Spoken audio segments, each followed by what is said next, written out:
El despliegue de las Fuerzas Armadas mexicanas en las tierras rebeldes de Chiapas ha llevado la desolación y el miedo a una región donde solo había miseria y sueños revolucionarios.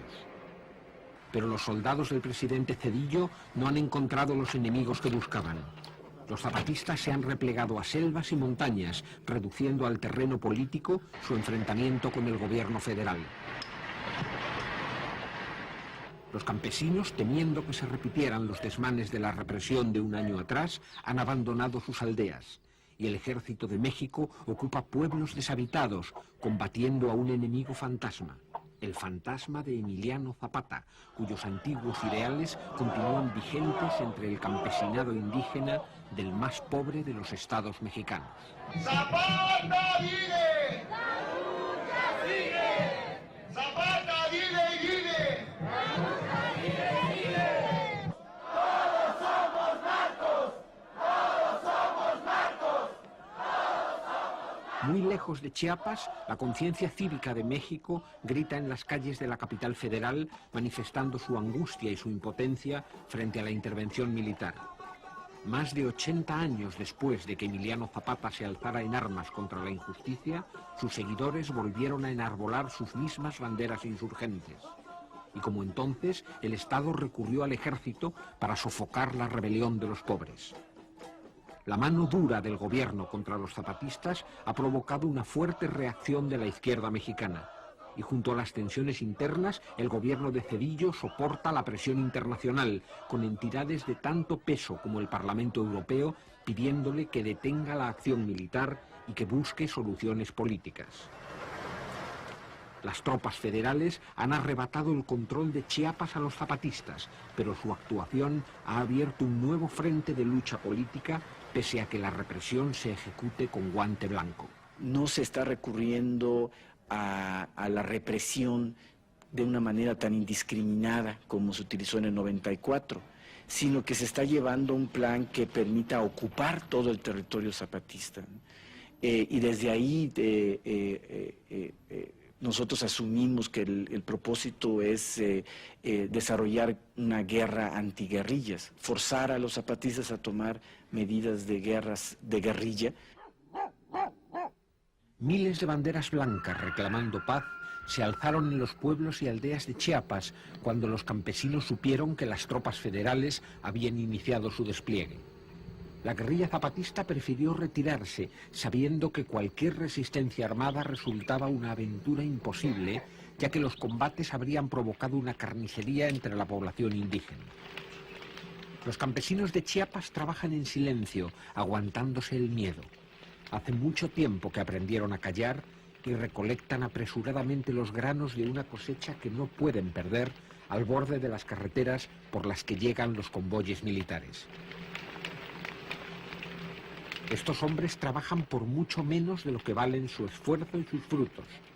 Apenas ganan para comer un puñado de frijoles y unas tortillas de maíz, porque la falta de carreteras y de medios de transporte les obligan a vender su café a poderosos intermediarios que les pagan menos de la tercera parte del valor de los granos en el mercado. La pobreza que tenemos a veces que nos enfermamos, tenemos otro poquito de café, pero siempre lo vendíamos muy barato, pues. Pero ahora pues nos alivianamos más porque subió un poquito el precio, pero más antes estábamos más jodidos, se pasaba más de la vida.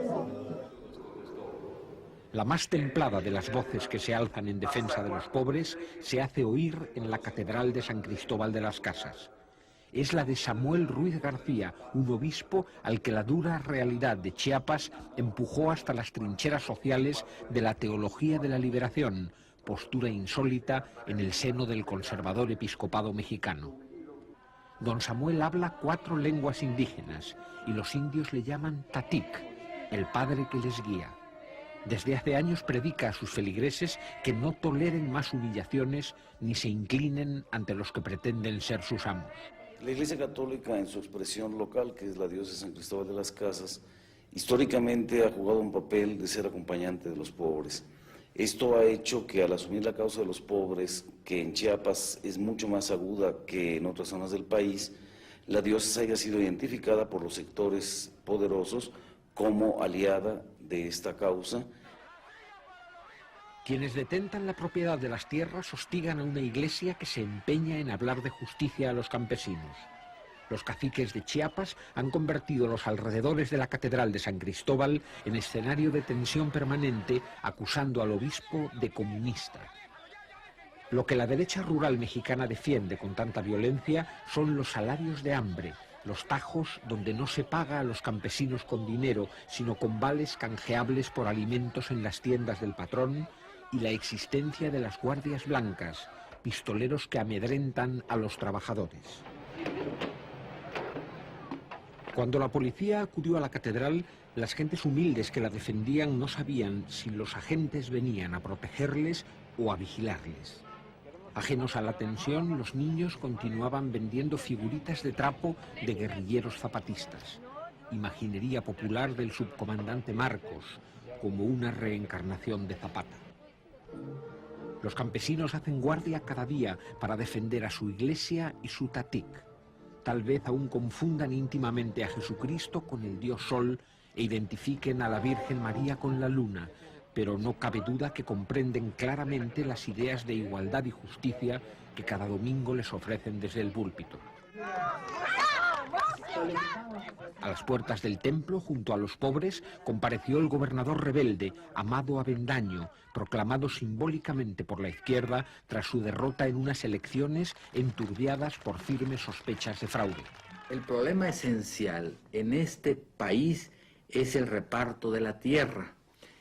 Generalmente la tierra la acaparan unos cuantos, y al grado que sí existe una ley agraria casi perfecta, ¿no? Pero nunca se aplica.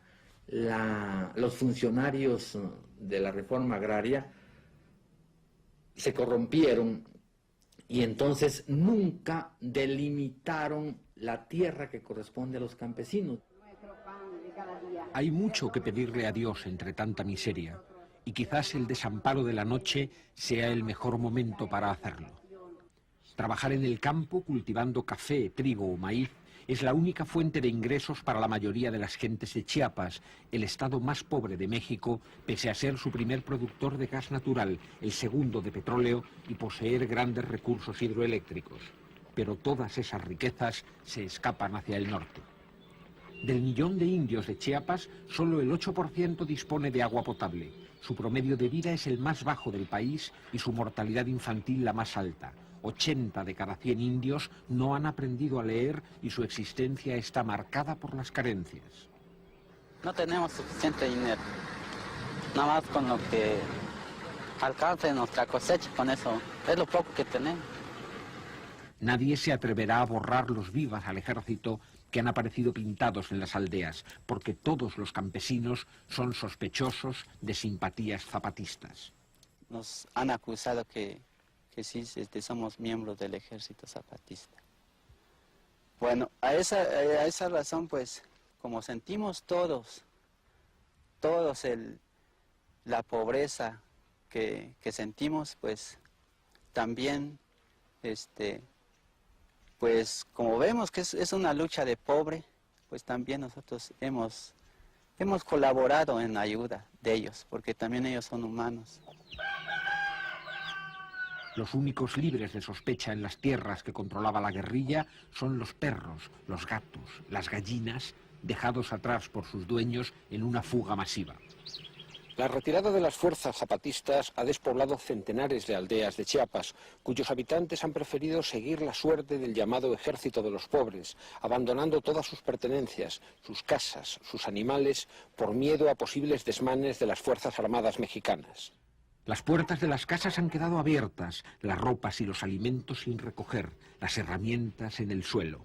Todo indica que los pueblos se vaciaron apresuradamente.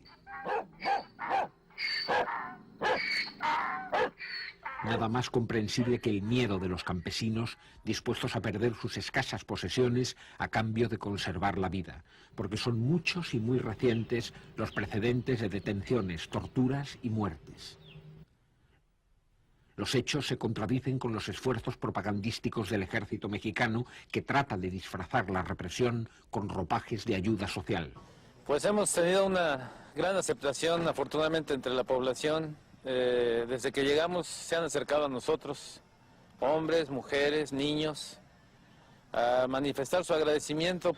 Esta campaña de labor social la estamos realizando básicamente con médicos, con odontólogos, con personal especialista, electricistas, carpinteros, peluqueros. ¿A quién le importa que un médico sea militar o incluso enemigo si hay una urgencia y es el único en la región? Aunque no encuentran resistencia alguna, el fantasma de Zapata mantiene inquietos a los militares que llegaron dispuestos a combatir. En la localidad de Nuevo Momón, los soldados patrullan constantemente los caminos y visitan las viviendas de los campesinos que no escaparon junto a la guerrilla. ¿Están contentos de que estamos aquí? Sí, estamos contentos, sí. ¿Están tranquilos? Tranquilas. ¿Quién se atrevería a decir lo contrario? ¿Quién puede creer a quien responde las preguntas de un capitán rodeado de soldados? Más al sur, donde la espesura de la vegetación anuncia la proximidad de la selva lacandona, lo que fuera foco principal de la actividad guerrillera en la región, el pueblo de Guadalupe-Tepeyac, se ha convertido en centro de comunicaciones militares y cuartel general de las Fuerzas Armadas en la zona. Las tropas se han instalado en las casas evacuadas por los zapatistas. Guadalupe-Tepeyac es la última posición del ejército mexicano en el sur de Chiapas. Desde allí las columnas militares penetran hacia la selva, estrechando su cerco contra los zapatistas, pero sin establecer campamento alguno. A un par de horas de camino en coche se encuentra La Realidad, una aldea de nombre irónico que resume las miserias de todas las poblaciones indígenas de Chiapas. Nosotros aquí duro trabajando, cosechando nuestra cosita, sudando, batiendo lodo, cargado viene en nuestro lomo, pero los ricos, los grandes ricos ahí en el México, acaso así trabaja como trabajamos nosotros. Como trabajamos nosotros, es trabajo en nuestra mano, y nuestro pie camina dentro del lodo, en nuestro lomo viene la bolsa de café, en grano lo traemos. Pero que vengan a trabajar ellos como trabajamos nosotros, no van a poder trabajar. Ellos allí sentadote, allí esperando todas las cosas, las cosechas que ellos. Y no lo pagan lo que es el precio. Y es por eso estamos luchando. Duro destino el que tienen escrito desde su infancia las gentes de La Realidad. Y por si sus desgracias no fueran bastantes, se han visto aumentadas con la amenaza militar. Y vimos pues los helicópteros como están volando aquí, bajito, y nosotros pensábamos que iban a bombardear, que nos iban a tirar bomba. Y de ahí nos retiramos, salimos en la orillada de la colonia. Allí fuimos pues con los niños, retiramos los niños, a los ancianos y más otras mujeres enfermas que acaban de quedar de infarto. Los hombres que no se han unido a la guerrilla pasan el día mirando el cielo, observando el vuelo de los helicópteros militares contra los que han sembrado afiladas estacas. El 90% de los niños está desnutridos, con diferentes grados de gravedad de la desnutrición. Tenemos desnutridos graves varios. Y tenemos un programa de ayuda con alimentos preparados, pues un cereal con una leguminosa concentrada, un poco de aceite, un poco de proteína de origen animal, lo que consigamos, sardina, atún, lo que tengamos por acá. Estamos estimando que alrededor de, ¿qué será? 100 niños tienen diarrea de todo tipo. Tenemos diarreas virales, tenemos una fuerte amibiasis y alguna infecciosa que quién sabe qué será. Tenemos un brote de varicela también. Los pocos medicamentos que hay se cuentan y recuentan, tratando de aprovechar hasta la última pastilla en un combate desigual contra las enfermedades endémicas. ¿Qué tiene que hacer un tanque del Ejército Federal aquí? ¿De qué nos va a cuidar? ¿Qué tiene que hacer aquí?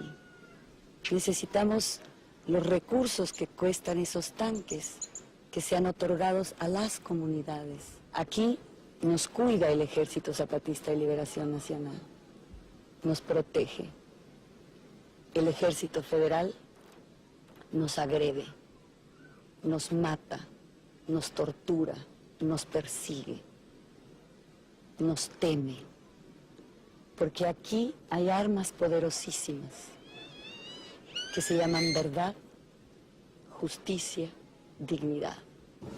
En las aldeas de Chiapas nadie sabe dónde están los zapatistas, pero si se pregunta por ellos, el fantasma de Zapata acaba materializándose y aparece un encapuchado para dar razones de la lucha, a veces indígenas que se expresan con dificultad en castellano.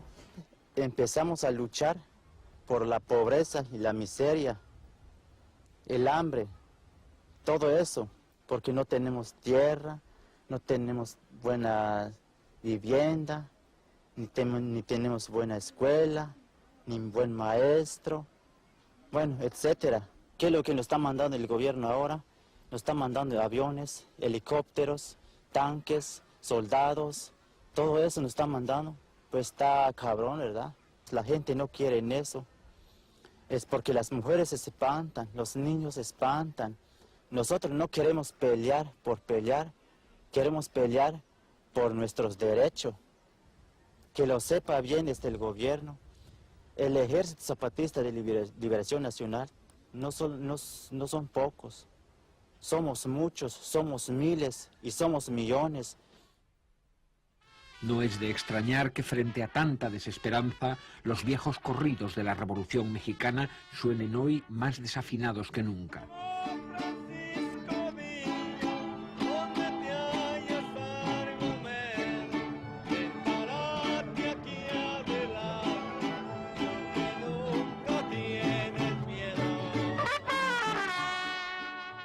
Los turistas no piden estrofas que evoquen los sueños de Zapata o Pancho Villa. Solo quieren oír canciones que hablen de un México lindo y feliz, y las letras revolucionarias se entonan con la amargura de un viejo dolor revivido en tierras de Chiapas.